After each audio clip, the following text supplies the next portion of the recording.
Bonjour à toutes et à tous, donc voilà, je m'appelle Léopold Herlot et je suis étudiant en 3D généraliste depuis maintenant environ 2 ans. Voilà, je suis encore un débutant, mais je me permets de vous faire un petit tutoriel concernant la personnalisation de l'interface ZBrush. Parce que je trouve ça sympa d'avoir son interface à son image et pour être le plus à l'aise possible ensuite dans la création et le modeling de créatures ou autre chose. Donc tout d'abord, on va commencer simplement. Donc comme vous pouvez le voir ici, voilà, j'ai personnalisé mes icônes. Elles sont plus petites. Et donc pour faire ce petit tricks, c'est très simple, hein.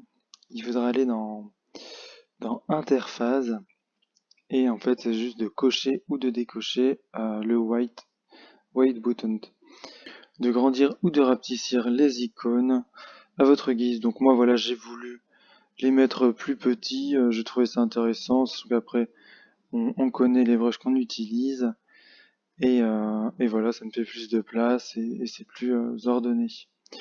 Ensuite, petite technique facile aussi, parce que par défaut, quand on est dans ZBrush et qu'on appuie par exemple sur une autre catégorie, ça s'enlève directement. Donc c'est très simple, appuyez sur Shift et vous pouvez en ouvrir autant que vous voudrez. Voilà. Donc par la suite, je vais vous montrer maintenant comment avoir changé les couleurs et avoir quelque chose de beau.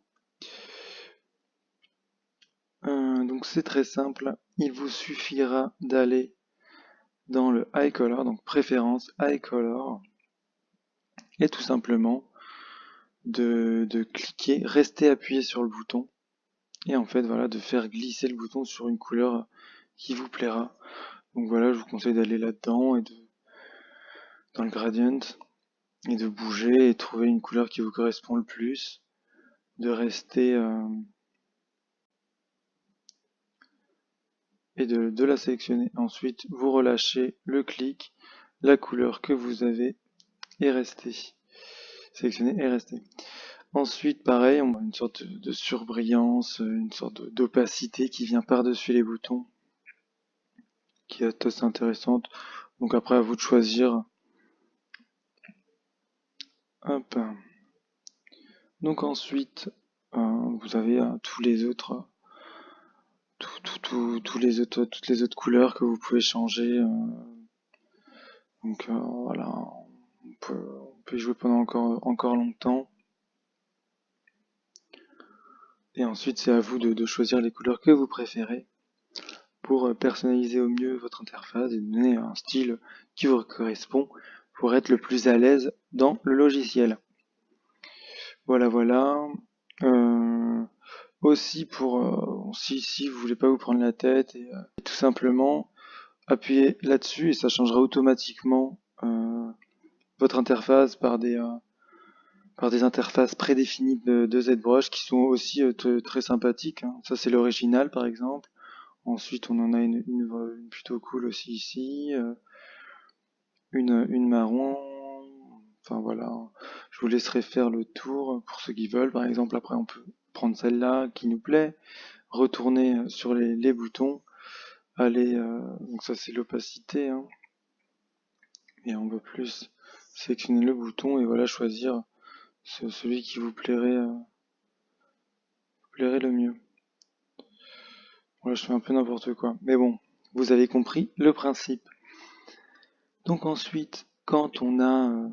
donc, tout d'abord, hop, ici, dans Config, donc préférence Config, vous avez bien vu que moi j'ai personnalisé ici, j'ai rajouté quelques boutons ici, quelque chose ici. Donc c'est très simple, il vous suffira d'aller dans Enable Customize et tout simplement donc pour par exemple rajouter des brushes ici, il vous suffira d'abord de sélectionner le brush qui vous intéresse dans le brush editor, par exemple Orb Cracks, et ensuite d'aller dans brush, il sera ici, et tout simplement, donc c'est CTRL ALT, et on peut la prendre, et de ce fait on peut la mettre un peu où on veut. Donc par exemple la placer ici, ou en dessous, ou là, ou la rajouter où vous voulez. Et du coup c'est vraiment, on peut personnaliser son interface à notre guise. Par exemple la mettre ici, hop, elle va rester là. Là je la monte un peu, je vais la monter un peu, voilà, comme ceci. Et c'est le même principe pour tout ce qui sera les boutons que j'ai par exemple mis ici, genre le miroir, le merge, le sorry mesher, le divide. Mais et après c'est à vous de choisir voilà, les boutons que vous utilisez le plus, les mettre, voir ce qui vous plaît, etc. hein. Donc voilà, petit test simple et pratique. Par exemple, si je veux rajouter le miroir Enweld, donc CTRL ALT et je clique dessus, je peux ensuite le transporter et voilà, venir le mettre ici si j'en ai envie, pour voilà, tout simplement personnaliser au mieux. Donc c'est assez utile, je trouve ça vraiment pratique et on peut personnaliser à notre guise comme on le veut pour donner quelque chose qui nous plaît et je trouve ça assez intuitif. Donc pareil pour le reste des boutons, hein, on peut aller dans les autres interfaces,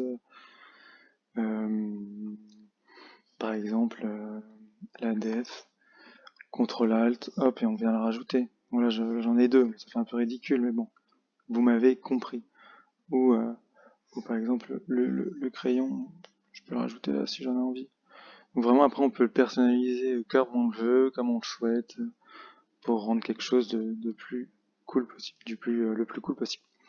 Donc ensuite, quand on a fini de personnaliser son interface et qu'on est arrivé à quelque chose qui nous plaît, on reclique sur Enable Customize. Excusez-moi, je bug un peu. J'ai pas l'habitude de faire des tutoriels, mais c'est intéressant. C'est pas non plus quelque chose de dingue. Hein.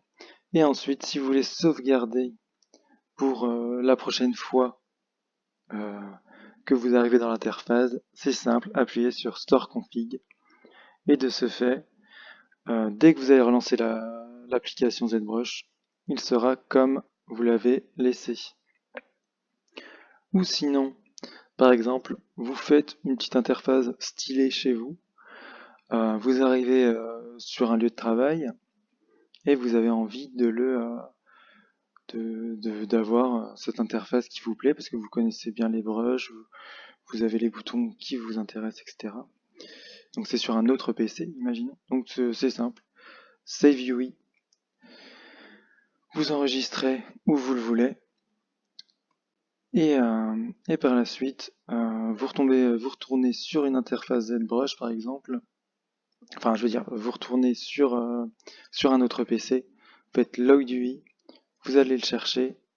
Je fais ouvrir. Et hop, on retombe sur mon interface de départ. Ce visage qui a été créé essentiellement avec la clé tube, la move, le pinch et aussi la dame standard. Hein. Bon, voilà, après vous aurez compris que moi voilà mes brushes sont juste là, j'ai juste à baisser mon stylet, je viens les chercher, ça va vite, c'est pratique. Si vous voulez d'autres vidéos, par exemple comment modéliser un visage, comment réaliser un nez, des oreilles, une bouche, des yeux.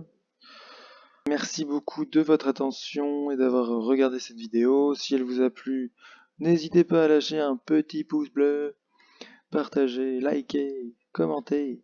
Mais non, mais n'hésitez pas à me lâcher un petit commentaire si ça vous a intéressé, si ça vous a plu et si vous voulez que j'en refasse d'autres. Merci beaucoup de m'avoir suivi. Je vous dis peut-être à la prochaine. Allez, ciao, bisous bisous.